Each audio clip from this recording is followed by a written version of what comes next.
944th Warriors, welcome to the October UTA. This is the month that we've been waiting for quite some time. The AFRIC Inspector General team is here this month to administer the capstone portion of our unit effectiveness inspection. This is your opportunity to show them how well you know your mission. So don't be shy, talk to the inspectors and tell them what you know about your mission and the great things that we do here. I'm confident that you're going to perform outstanding, and I know that they're going to be impressed as well. Last week we hosted Lieutenant General Scobie, the commander of Air Force Reserve Command at Davis-Monthan and here at Luke. He was incredibly impressed with the amazing work that you all have done and how far the wing has come since he was assigned here, back when the P-38 Lightning I was the aircraft we flew. Seriously, he was very impressed with the wing, and he coined several members of your team, and we were glad to host him here. September was a big month for Air Force Heritage. I enjoyed seeing many of you at the Air Force Ball.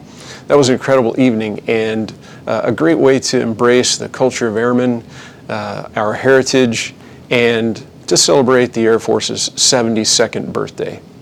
Speaking of heritage, last month we hosted several members of the Archer Ragsdale chapter of the Tuskegee Airmen for a screening of the movie Red Tails. That was an incredible opportunity to meet and spend time with some true American heroes.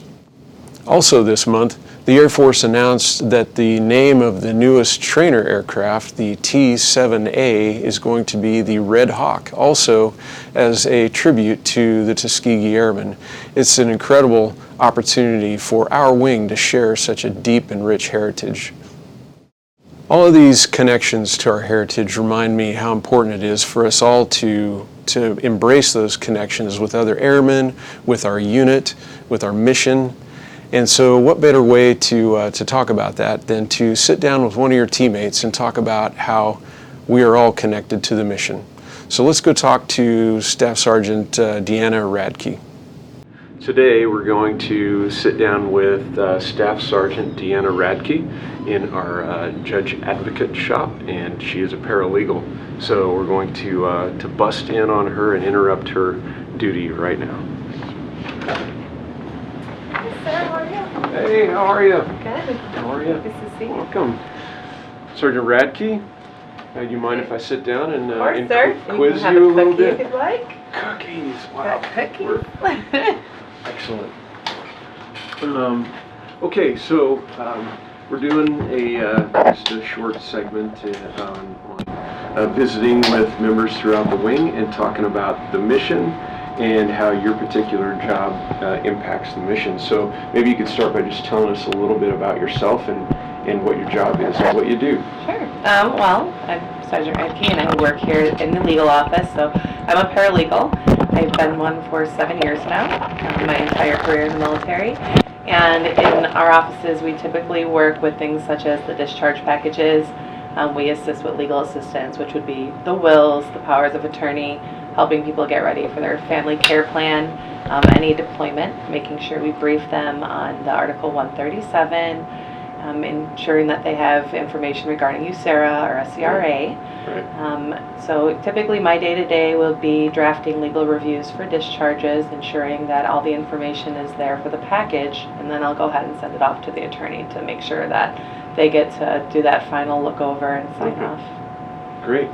So when you think about the mission of the wing, or the main mission of our wing is to forge combat airmen, both by training pilots and maintainers, and then we also have the operational side of our unit that actually goes and deploys and has that combat task mission. Where do your responsibilities fit in? How do you contribute to training fighter pilots and getting people out the door to go? Well, like any organization, we need good conduct, discipline, make sure everything is dot your I's, cross your T's. Yeah. So we really do help regulate things to make sure that if there is an issue out, that could be affecting morale or other members, or if somebody's not performing as they should and the commander needs to take action, then they're going to come and consult with our attorneys, and we have to make sure that everything is done in the legal fashion to make sure that we follow the AFIs. And so by doing that, we ensure that our members are adhering to the requirements of the military. If we have a pilot who's going to be overseas or leaving their family, we need to make sure that their home station is good, that their family has the resources they need, and their wills are completed and powers of attorney to ensure they don't have to worry because they've got enough to focus on. Yeah, so last year when we deployed, over 200 members of the wing, all of those folks had families that stayed behind, and I know that the times that I've deployed, it's a peace of mind when I'm gone, knowing that my spouse can handle the things that require my signature or something like that, and so powers of attorney, all of that kind of stuff comes through your office, right? Yes. Yeah. So yeah, those services I think are vital in making sure that our folks are ready to deploy and that they feel like their family is taken care of. So to me, that's a huge important thing that this shop does.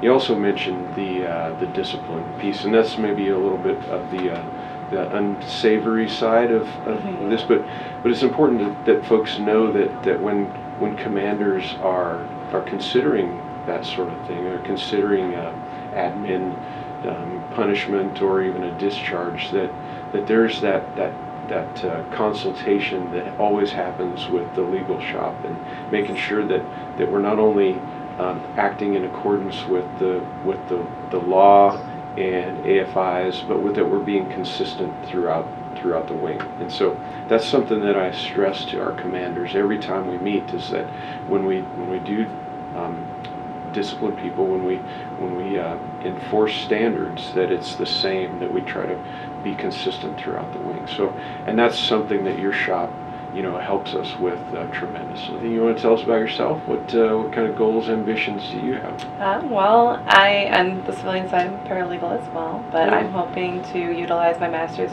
degree and become a mitigation specialist, and also working to commission as an officer. Super. So, yeah, just to excel in both careers, to work my military career and also my civilian side. Put forth that effort. So as a traditional reservist, you have to balance that the civilian career with this and with family and so forth, and we know that's a challenge. Are you able to translate some of your civilian experience to here and bring some expertise that you've gained on the outside to help you with this job? I think so. I definitely, when I started, actually was a paralegal before coming into the military.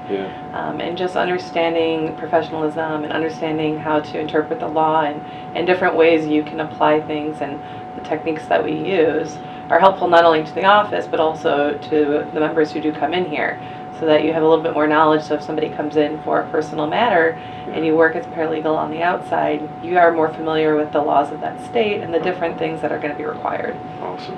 Okay. Well, I appreciate you sitting down with me, and I know that the challenges of balancing and finding that this mutual agreement between civilian career and this, the demands of both, is a challenge. And so thanks for juggling all of those balls and continuing to serve. Happy to do so. We appreciate it. Thank you. All right. And I'm going to take a cookie. Absolutely. And I'll leave you to your duties. Thanks so much for visiting with us. Thank you. All right. So, Airmen of the 944th, that's my update for the month. Thanks for listening, and thanks again for your continued service.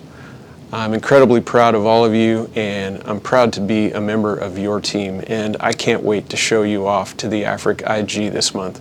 Thanks for listening. Have a great UTA, and keep bringing the heat.